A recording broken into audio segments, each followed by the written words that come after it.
नमस्कार अनि हार्दिक स्वागत छ बफादार मिडियामा। म महेश रावल। आज हामी जनताको घर आँगनकै सरकार, अझै भन्नुपर्दा वडा सरकारसँग जोडेका छौँ। वडा सरकारले 3 वर्षको गतिविधि के कस्तो गर्दैछ भनेर हामी सुर्खेत जिल्लाको बुर्बकोट नगरपालिका वडा नम्बर 10 मा जोडेका छौँ र त्यस विषयमा केन्द्रित रहेर वडा नम्बर 10 का वडा अध्यक्ष थनमान बहादुर खत्रीज्यूसँग जोडेका छौँ। सर्वप्रथम उहाँलाई स्वागत छ। धन्यवाद।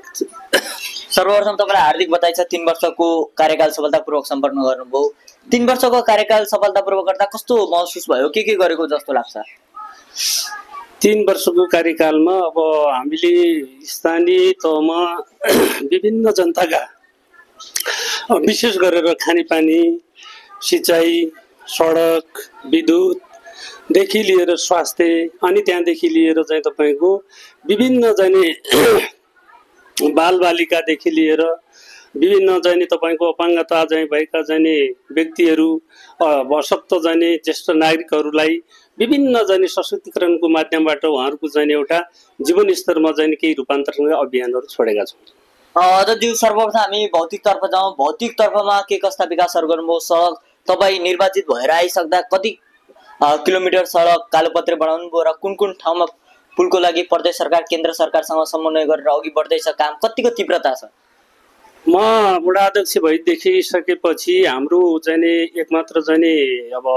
यो हाम्रो गुरुवार नगरपालिकाबाट अब त्यस्तो उल्लेखीय चाहिँ कालोपत्रीको सडकहरूको निर्माण भएको छैन। मुख्यमन्त्री कार्यक्रमबाट चाहिँ अब वार्षिक 15 लाखका दरले चाहिँ आएको पैसाले हामीले अब धन्नै चाहिँ 250 मिटर चाहिँ आरसिसी गरेका छौँ र ग्राभेल चाहिँ भएको छ। नयाँ ट्र्याकहरू चाहिँ खोलिएको छ र सिँचाइका चाहिँ लगभग चाहिँ धन्नै चाहिँ अब समथिङ चाहिँ 2500 चाहिँ मिटरका आरसिसी पुलहरू निर्माण भइसकेको छ र साथसाथै अब भन्नुपर्दाखेरि एउटा राष्ट्रिय गौरवको चाहिँ योजना मदन भण्डारी राजमार्ग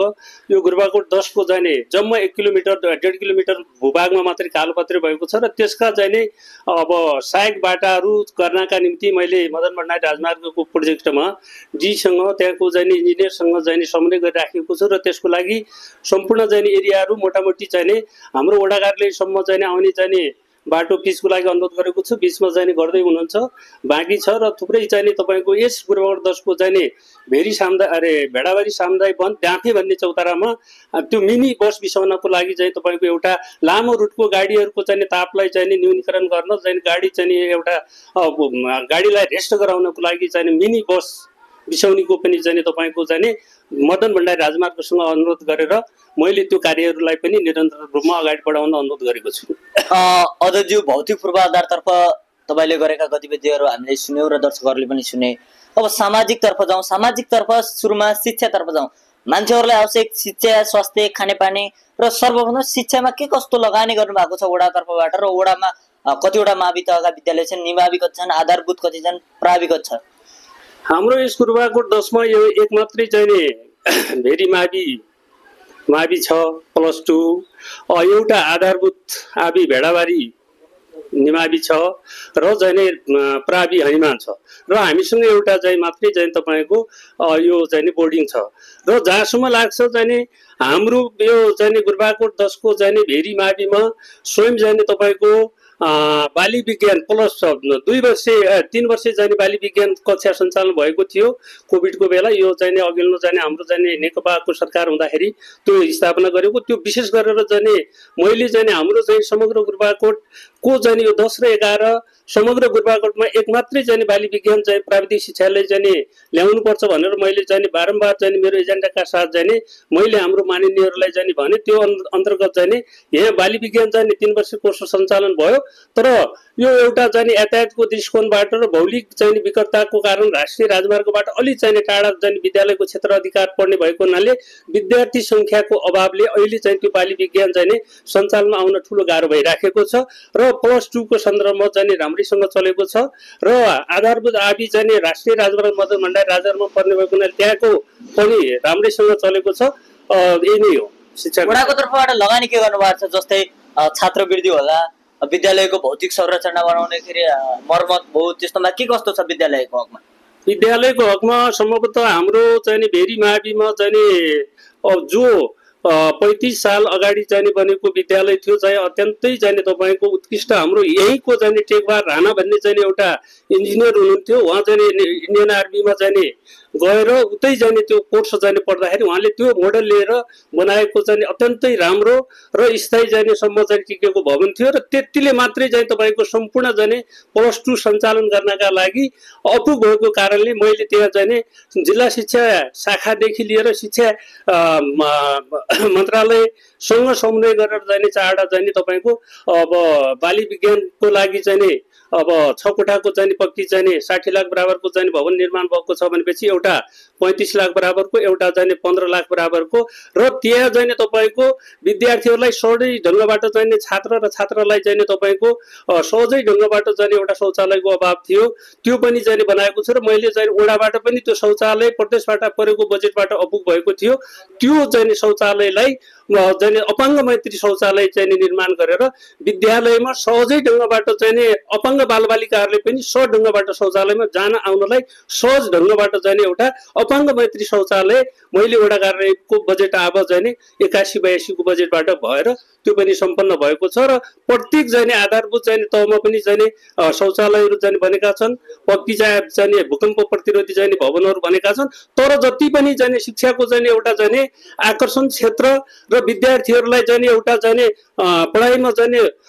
उच्च मनोबल बढ्नका लागि अझै चाहिँ विद्यार्थीहरूको आवश्यकता र उनीहरूको चाहिँ सौन्दर्यता, उनीहरूको चाहना अनुरूपको चाहिँ भौतिक पूर्वाधार नभएको अवस्था छ। योलाई पुरा गर्नका लागि मैले अब सम्बन्धित निकाय चाहिँ प्रदेश सरकारसँग र चाहिँ सङ्घीय सरकारसँग पनि हामीले चाहिँ अझै हाम्रा चाहिँ संरचना थप चाहिँ बलिया बनाउनु पर्छ भन्ने त्यो माग गरेको छु।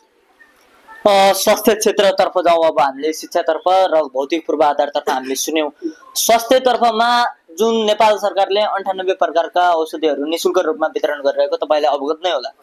त्यो औषधिहरू यो स्वास्थ्य इकाइमा प्राप्त छ कि छैन? सर्वप्रथम त्यसबाट जाउँ। हामीले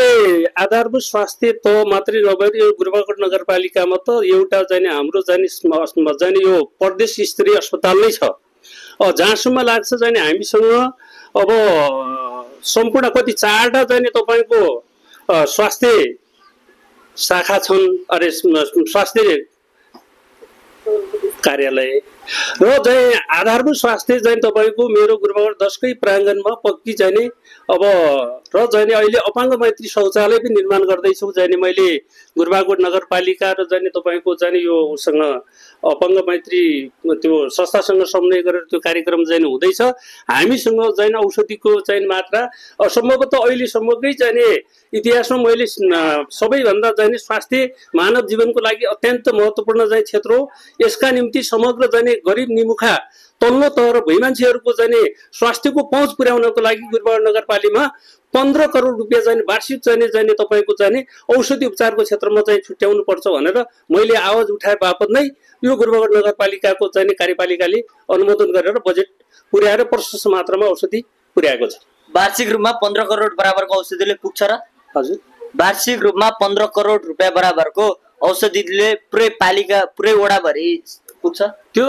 तपाईँको चाहिँ जम्मा औषधि त धेरै औषधि हाम्रो चाहिँ नेपाल सरकारले दिन्छ, प्रदेश सरकारले दिन्छ र चाहिँ हाम्रो स्थानीय तहले पनि यति चाहिँ रकम चाहिँ दिएर चाहिँ तपाईँको स्वास्थ्यको पहुँचलाई आधारभूत रूपमा चाहिने तपाईँको औषधिहरू सिटामोलदेखि लिएर चाहिँ तिनी विभिन्न सुगरका चाहिँ औषधिदेखि लिएर प्रेसरका औषधिदेखि लिएर अब तिनी कुराहरूलाई चाहिँ अपुग भएर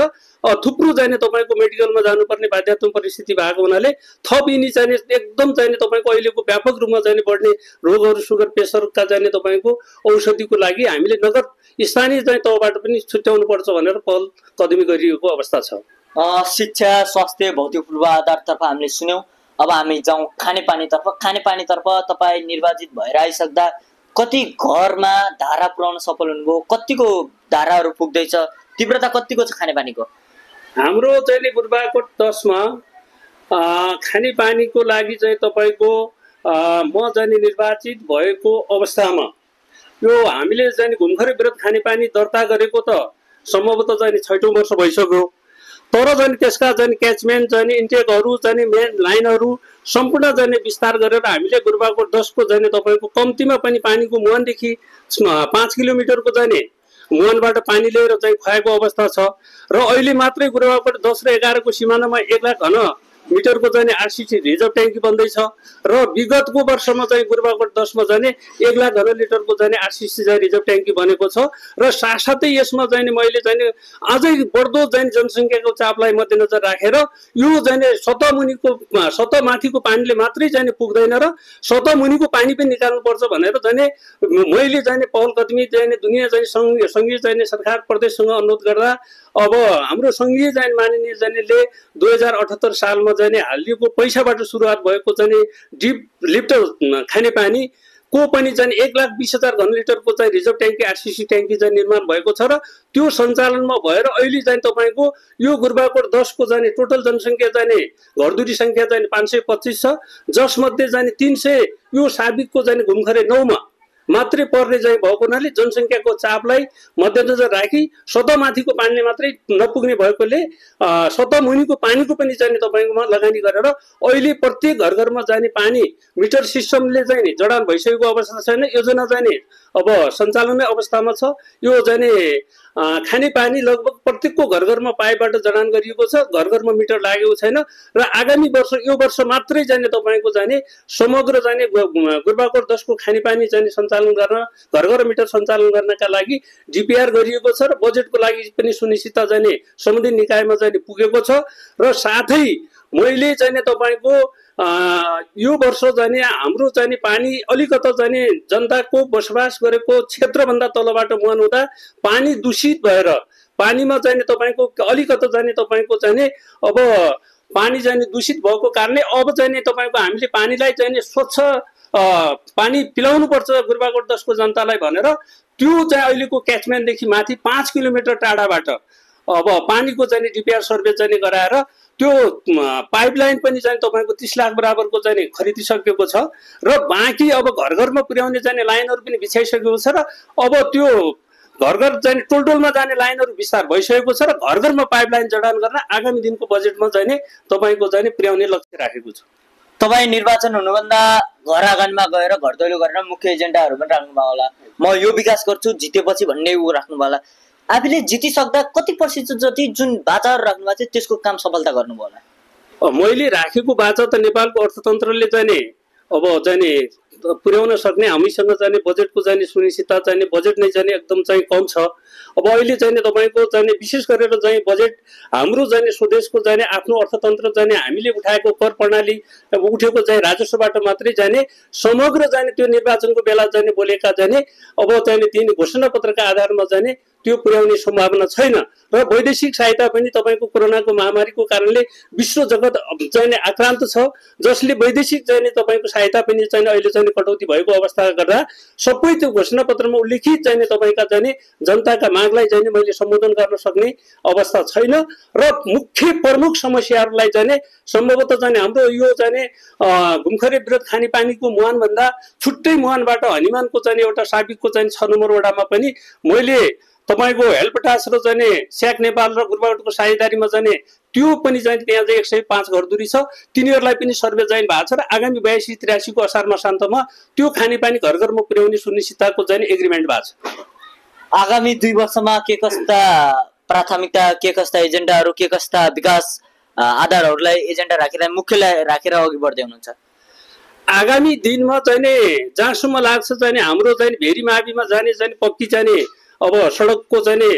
अभाव छ त्यो चाहिँ अधुरो छ त्यसलाई चाहिँ पुरा गर्न मैले सम्बन्धित निकायसँग चाहिँ फाइल अगाडि बढाएको छु र चाहिँ समग्र टोल बस्तीमा जाने बाटाहरू चाहिँ ग्राभेल भएका छन् ती बाटाहरूको स्तर उन्नति गर्नु छ र चाहिँ सम्पूर्ण चाहिँ तपाईको किसानहरूलाई चाहिँ हाम्रो 73% चाहिँ कृषिमा आधारित चाहिँ कृषि प्रधान देशमा रहेको यो हाम्रो समथर भूभाग तलको चाहिँ सतह चाहिँ म चाहिँ नदी चाहिँ त्यत्रो चाहिँ नदीको पानी चाहिँ बगिराखेको छ समथर भूभाग छ लिफ्टिङ प्रणालीका चाहिँ डिब्बोनीहरू हारिएको छ तिनलाई चाहिँ अबको चाहिँ 2 वर्षभित्र चाहिँ सञ्चालन गरेर कृषिमा चाहिँ आत्मनिर्भर गुरुबाकोट बनाउने चाहिँ 10 लाई चाहिँ निर्भर बनाउने चाहिँ योजना लिएको छु। समय दिनुभयो धन्यवाद। धन्यवाद। दर्शकबिन हामीले कुराकानी गर्यौं गुरुबाकोट नगरपालिका वडा नम्बर 10 का वडा अध्यक्ष थनमान बहादुर खत्रीज्यूसँग हामी अर्का दिन अर्का अतिथिसँग जोडिनेछौं। त्यति दिनसम्म क्यामेराम्यानमा पूर्ण बहादुर खत्रीसँगै म महेश राउल बिदा हुन्छु। हस्त धन्यवाद।